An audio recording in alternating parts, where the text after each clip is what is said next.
Hello again, Gills fans. Welcome back to the latest episode of Gills in the Blood TV, and with it, the latest match preview show as we look forward now after Tuesday night's disappointing defeat at Crewe to the weekend encounter with Graham Alexander's MK Dons. And I'm pleased to say, joining me for this preview show, I am lucky enough to be in the company of Jonathan Harries, big MK Dons fan and writer for the Real EFL. So I will put Jonathan's details in the description at the bottom of the video. Go and give him a follow.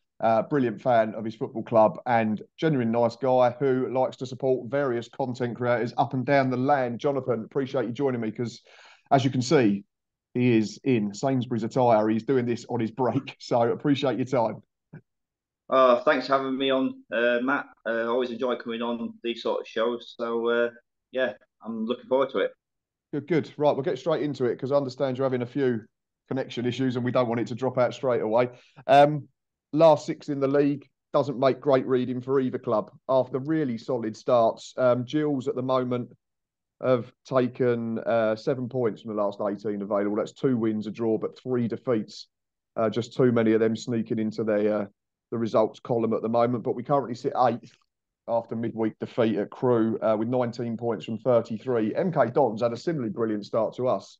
But in their last 6, they've only won once, they've drawn 3 and lost twice. So it's 6 points from the last half dozen games. Currently 11th with 15 points from same 11 matches.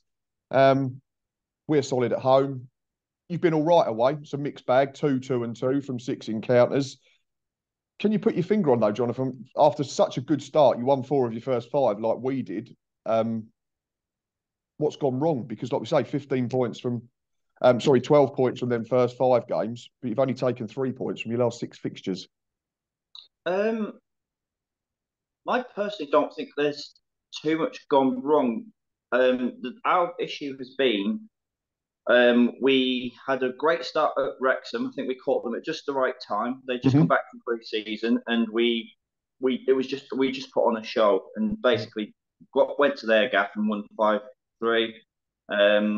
Then we had 2 really awkward home games against Tranmere and Doncaster where we won, but we genuinely didn't deserve to win. And I'd say apart from the Wrexham performance, we haven't exactly clicked. There's been defensive mistakes. I imagine you saw the Harrogate goal from last weekend. Yeah, I'll just leave it at that for anyone that hasn't. Fine. I think everyone's watched it. But then we've had some really good performances, like home to Notts County, drew 1-1, one of that horribly hot weekend, and that was a really good game. I don't think we're too far off. I just think what's missing is the link between midfield and the strikers. We signed Ellis Harrison on deadline day after the Luke Armstrong move fell through, or he decided to try and go to Wrexham. We all know how that went. Yep. And yeah, it just hasn't clicked for Ellis Harrison. He's doing everything but score, and that's the thing. We're just not scoring at the minute. We're creating the chances, we're just not scoring. Sounds very similar to us, doesn't it, Gills fans? Missed an absolute hatful at, I'm going to say Gresty Road or whatever it's called, the Morn Flake Stadium. I hate modern stadium names. Should have won at Doncaster. It's exactly the same as what it's almost like you've just spoken about Gillingham. Before couldn't create chances. Now we're creating plenty, just not clinical enough. Just missed, like there was 3 absolute sitters in the midweek defeat at Crewe. Macaulay Bond, 1 come off the keeper, open goal, 6 yards out, rolled it wide. George Lapsley, 4 yards out, middle of the goal, hit it straight at the keeper. Ethan Coleman, second half, header, 4 yards, puts it wide. Then we get done at the far post by a simple ball into the box. And the second one's a breakaway goal. We were chasing the game. I thought Neil got it slightly wrong in terms of chucking too many strikers on. It was almost like a computer game tactic, and we just had no structure. We created chances playing 4-2-3-1 or 4-3-1-2, but then when we added more attacking players, it all became a little bit like FIFA or EA Sports FC, as it's now called. So yeah, frustrations from both sets of fan bases, but you seem to take a very similar approach to myself, Jonathan, and I always try to remain fairly level-headed. I'm certainly not in the camp of that Neil Harris should be under any type of pressure at the moment, because despite the scoring problems, we're still 4 points off top. there's only one team that's won more games than us. There's only two teams that have conceded less goals than us. So again, not too far away. That seems to sum up both teams at the moment. And we know if MK Dons do get into full flow, they're a very good side. And I remember watching that opening day game at Wrexham and the highlights. And I think it was Jonathan Lecco absolutely run the show. I know you have sort of opinions of him. He's very inconsistent, very in and out. But at it, he's probably one of the best in the division. But you just got to get him at it a bit more. Yeah, this is it. That's just the frustrating thing, and I think that's why Graham Alexander's had him off the bench the last three games. When he's on it, he's genuinely, I'd say, he's League One level. He's high end League One, low end Championship level when he's on it. But if it doesn't happen for him, or if the pass isn't right, or if the cross isn't right, he can throw one hell of a strop. And he did it at Colchester away, where Cameron Norman put a ball down the side. Yep. All he had to do was run for it. He didn't even run for it. And he turned around to Graham Alexander, both hands in the air, like, what am I supposed to do with that? And Graham Alexander was absolutely fuming with him because the talent's there. I think it's just the mindset. That's what it is. But it's not all about Lecco. I think we've got a real good defensive unit. Warren O'Hora hasn't quite clicked for him this season, but he's getting there. Signed Anthony Stewart, who had Freddie Draper in his back pocket last night. Well, he got Jack Tucker, who can't get a game at the minute. Then in midfield, I think we've got one of the better defensive midfielders in MJ Williams, and we've got Alex Gilby in there. Obviously promoted with Stevenage last season, knows how to get promoted. It's just up top. The talent's there. We've got Mo Isa, we've got Ellis Harrison, we've got Matt Dennis, we've got Max Dean, we've got Jonathan Lecco. We just need one of them to start scoring. I think it's one of those where it needs to come off their backside or deflected or something, because they're getting chances like last night. Ellis Harrison could have had a hat trick, but the Walsall keeper decided to have one of the games of his life and made three really good saves. So I'm not worried yet because we're only 4 points off the playoffs and we're only 11 games in. But as you well know, there is some of the fan base that want him out for negative football. That was going to be one of my questions, because when the appointment came out, it was a very un-MK Dons appointment in terms of, we know how Graham Alexander likes to set his teams up. He's very, I'd say he's in your face, he's direct, hard to beat, very good out of possession. MK Dons have always been a team that wants to keep the ball, probably for keeping sake at some points. And I always laugh when games against you lot come around about the goal that you scored at the Priestfield during the COVID season, where it was a big deal about 57 passes and you lost 3-2, so it meant absolutely nothing. But MK Dons are generally a side that keeps the ball, plays through the lines, are a nice footballing side and play the right way, in inverted commas. I think the right way is winning, but you're certainly easy on the eye, and that's not a common theme, I don't think, in League Two. So how was Graham Alexander received initially by the fan base? Because number one, like we say, it's not an MK Dons type appointment. You then started really well, and then results, if not form and performances, have dropped off the side of a cliff a little bit. So what's the feeling around Graham at the moment?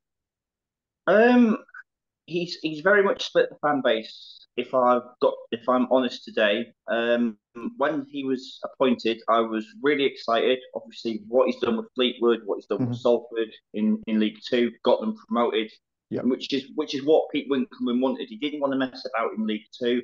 You obviously know that you struggled in League Two when you came down your first season, and Winkelman doesn't want that. He doesn't want to be in League Two for any longer than he wants to be honest. And it went well. It went really well. Fans were liking it. Obviously, scoring 5 goals on the first game of the season, it was really good. But I don't know. Some of the fans seem to think that it's too defensive football. That's the impression I get. It feels like they're still stuck in the Carl Robinson era.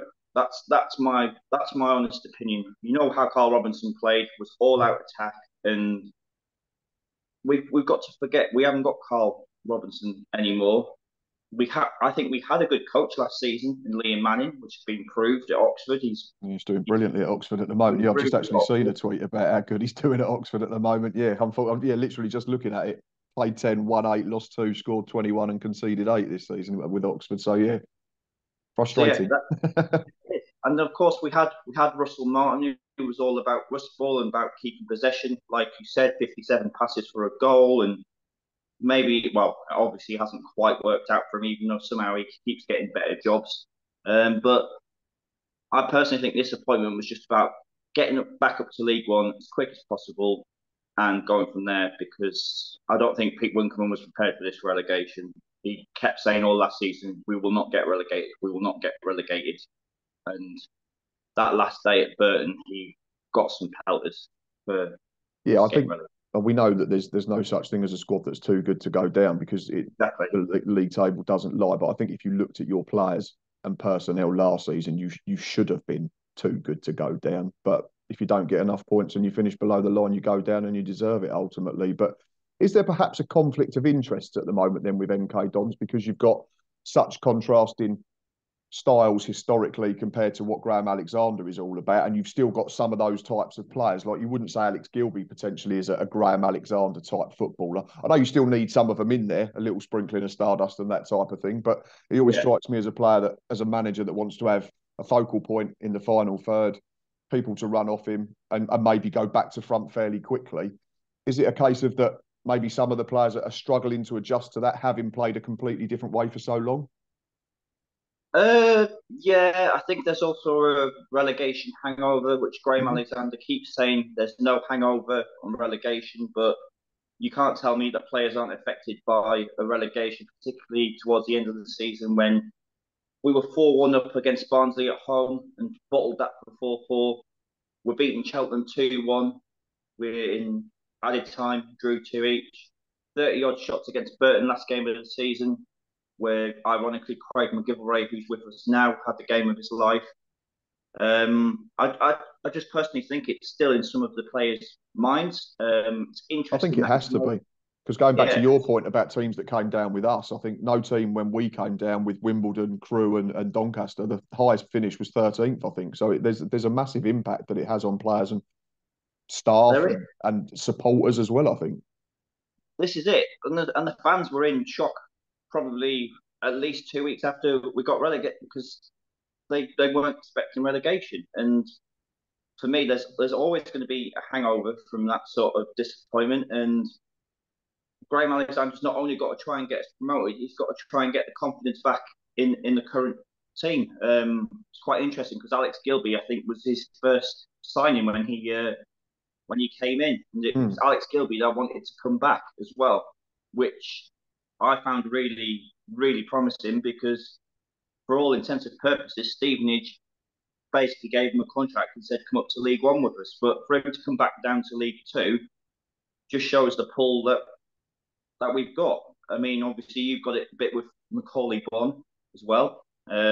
Yeah, I think He's Neil Harris certainly has it in terms of contacts at higher levels, like Conor Mahoney, Sean Williams previously, that type of thing. Yeah, but again, it doesn't matter if it's not gelling on the green stuff, unfortunately. exactly, exactly. You've mentioned a couple of transfers. Anthony Stewart being one, keeping a certain Mr. Tucker out of the team, and we'll have a little chat about him in a second. But I wrote down a couple of names that you have mentioned that I thought were very good signings at the level. Craig McGillivray, I think, should be one of the best keepers in this division. Alex Gilby, proven at the level. Cameron Norman was one of the best sort of outside centre half slash wing backs last season with Newport. MJ Williams, you've already mentioned, a very good footballer. But again, is he a Graham Alexander type? I'm not so sure. But certainly good players at the level who should find ways to win football matches for you. But is there anyone else that stood out, or is there anyone that you thought, oh, they're going to come in and do well, and they've disappointed so far? Or Um, I've been disappointed with Ellis Harrison. I got to be honest. I Mhm. was expecting a little bit more out of him in terms of like contributing towards the team because I Yep, felt like what the striker we were missing was an Ellis Harrison type, and yep. probably going for a Luke Armstrong in the similar sort of ilk was exactly what we were missing. I've got to give props to Ethan Robson. He did start the season brilliantly, great engine, and Graham Alexander got a heck of a tune out of him. As with Jack Tucker, it was quite interesting that Alexander apparently Jack Tucker was one of his first calls, and he's basically been building his confidence because you'll probably know better than I do that Tucker's a confidence player. He needs someone to tell him just keep doing what you're doing, and Jack Tucker has mentioned that several times. That Graham Alexander's told him keep playing the ball out, keep doing it. If you mess up twice, keep doing it a third time, and that's what Alexander needs to do. He needs to build the confidence. I've been impressed with Jack Payne. I like his energy. Reminds me a lot of Johnny Williams, sort of getting in between the lines and different places. Joe Tomlinson has dislodged Daniel Harvey in the left wing back. Ex Peterborough left back. Yeah, yeah. He's been good. He can cover both sides as well. So we had Cameron Norman out injured for the Harrogate. No, he was ill for the Harrogate game, so he went over to the right hand side. Who else has impressed me? I'd probably say at the start of the season, just before his injury, Mo Isa was really, really impressive. I actually think him and his brother were competing for top goal scorer at one point because every week it would be Isa, Grimsby, Isa, MK done. So I don't think he got on the score sheet against us, Abu Isa, but I think he was involved in certainly one of the goals, yeah, and he was very, very good. I mean, we were very poor on the day, but that's not Abu Isa's fault. He can only play in front of what he can, and he was very, very impressive, yeah. And I've said for years that Mo's one of the best at the level, certainly in League, so he should score plenty. Yeah, 100%. But some of our fan base don't rate Mo Isa, and I'm thinking he played for Peterborough for several seasons. Peterborough don't spend that sort of money on Mo Isa to can't remember how much they gave Cheltenham, but it was quite a substantial amount, I think. That was at this level with Cheltenham that he scored about 25, wasn't it, a few seasons ago, which got him his first big move. Yeah, so he knows the level. He knows his way round League Two. So if you can get him back on the grass, I'm sure he's going to get. I mean, he's got 5 in 10 before the injury, I think. So he's going to score goals. He'll get you 15, I'd have thought. But you need others to chip in. Exactly. This is it. What you need others to step up to the mark. And as you say, I think for both sides at the minute, just not happening. Yeah, it's frustrating. Again, Macaulay Bond Saturday was really, really good. And he's done so much apart from goal scoring in terms of, I think he's our most natural penalty box striker. We've got Tom Nichols, who's a link player. We've got Naderson, who runs in beyond. We've got Ollie Hawkins injured, unfortunately, at the moment. So they're the three that we're having to run with.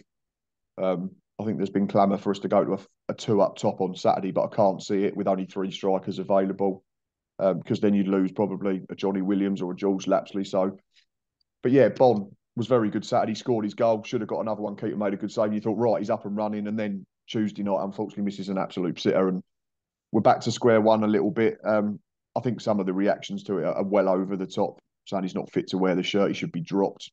Missing a sitter doesn't make you a poor striker, and you have to look at all the other sides of the game that he does really well as well, similar to Mo Isa and other players up and down the league. But it's ultimately they're judged on goals, and so are sides, and we're not doing enough of it at the moment. Jack Tucker obviously left Gillingham summer of 2022, so he's just starting his second campaign now at Stadium MK. Yeah. I mean, we've had various short chats on Twitter or X or whatever it's called over the last sort of 18 months to I'll sort of check in and see how he's doing. And you've said that he's been all right, he's struggled, he's crisis of confidence, that type of thing. But is there still the belief in Jack Tucker that he can become the centre-half that you wanted him to be when you signed him? Because he's still very young. He's a baby in terms of being a central defender. You're sort of talking late 20s before they come into to be at their very best. And he's only sort of 22 still. So I suppose it's almost like a project still with Jack. It is. And I think the main issue with our fan base, again, when we signed him, everyone was comparing him to who he replaced in Harry Darling. Now, we both know he's not a Harry Darling sort of defender. He's possibly got traits like Harry Darling, but he won't come out all the time with the ball 40 yards up the pitch and ping one in from 40 yards. Well, I've got traits like Ledley King. I've got one good knee, but it don't mean I'm a Premier League centre half. So yeah, that was his trouble the first season. Everyone was comparing him to who he replaced, Harry Darling. So every single mistake he made, it was Harry Darling wouldn't make that mistake, or Harry Darling wouldn't do that. And Mm. I'm thinking, you're not giving him a fair chance. And you could see when he was making mistakes and he was turning around to the crowd at home, he wasn't enjoying playing, and it was using players like Dean Lewington were coming around him and trying to G him up. You could see there was a crisis of confidence. Start Yeah, of there's a this difference season, between replacing a player and trying to be a player, isn't there? He's coming to replace Harry Darling. yeah, He's not coming to be Harry Darling, and that's where I think fans have to differentiate a little bit. exactly. And then the start of this season, he got the start of the season. He was the main centre back.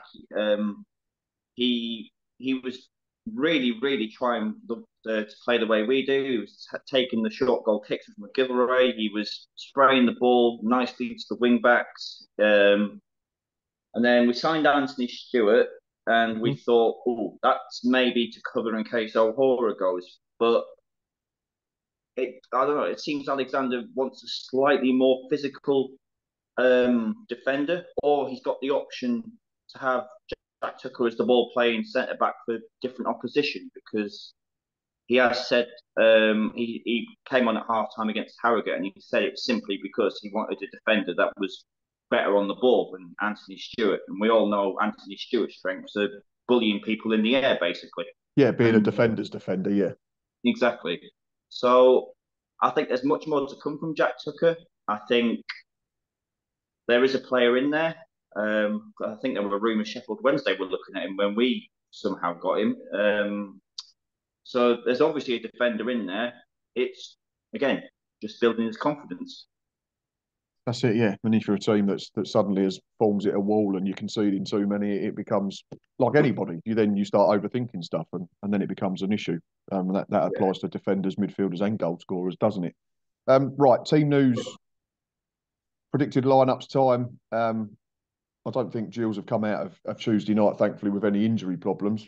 Um, we'll find out more when the club press conferences are carried out on Thursday. But that means for us, we've got no Ollie Hawkins and we've got no Timothy Dien because they're long term at the moment, or mid to long term, certainly yeah, weeks rather than days. So, in terms of Gills, like I say, there's been this clamour to maybe go to two up top to give Macaulay Bonne a partner, but I'm still of the belief that the system that we've been playing is working 4-2-3-1. So I would stick to that.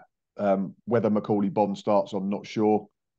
There is a case for giving Ashley Nadesan a chance because he started his time in Kent like an absolute train. He got 3 in his first 3 games. He's not scored for sort of 6 weeks since then, unfortunately, but he did get 2 in a B team friendly last weekend. Jake Turner will start in goal. He's comfortably the number 1 now.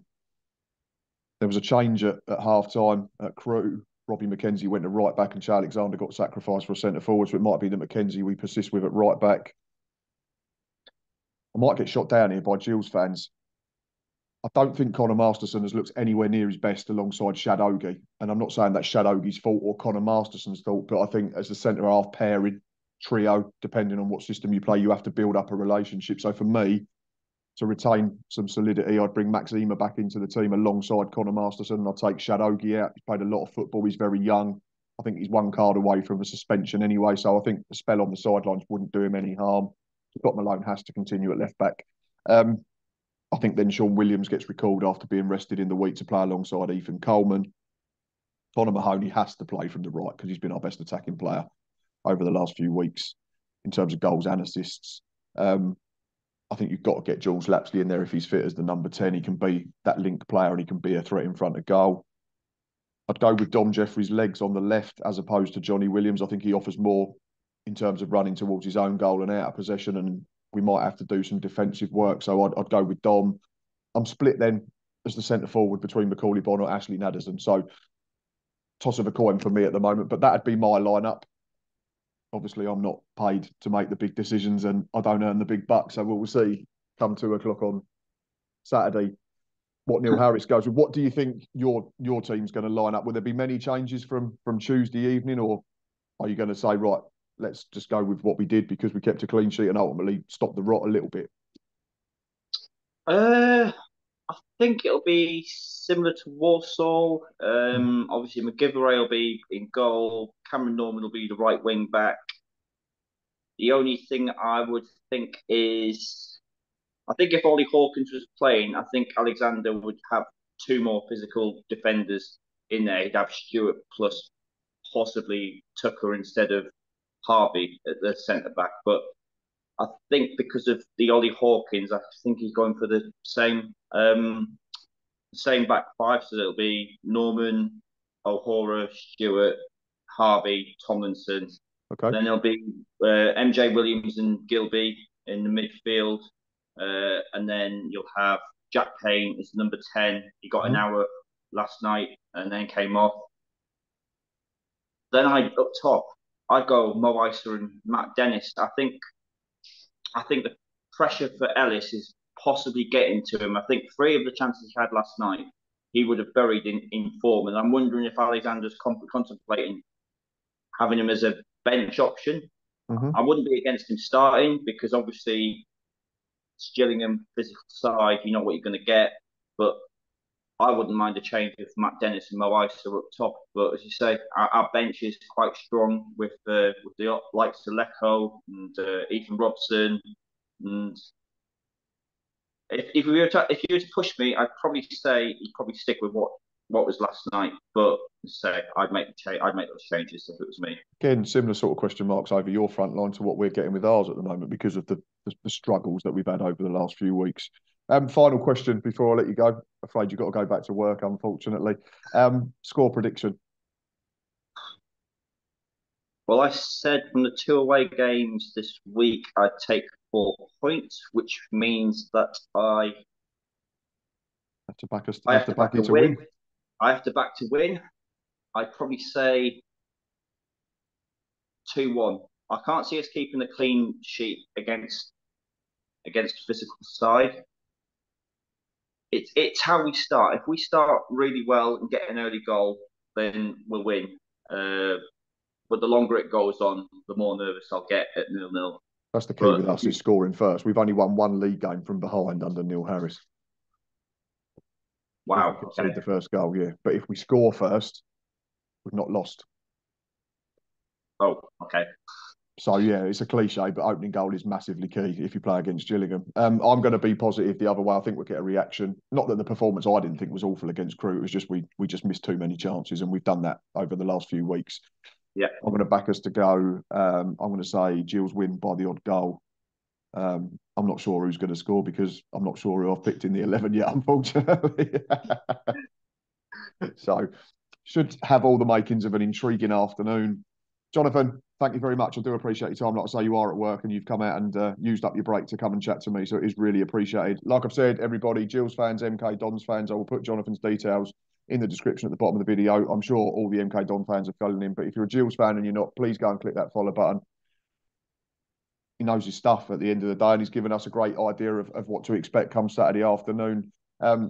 Please keep doing all that you do. Like I always say, liking, subscribing, retweeting and doing all that stuff because it really is appreciated. We will be back Saturday for Matchday Live, myself, Boz, Ava and whoever else wants to come and say hello and get involved. But until then, enjoy the rest of your week and up the Gills.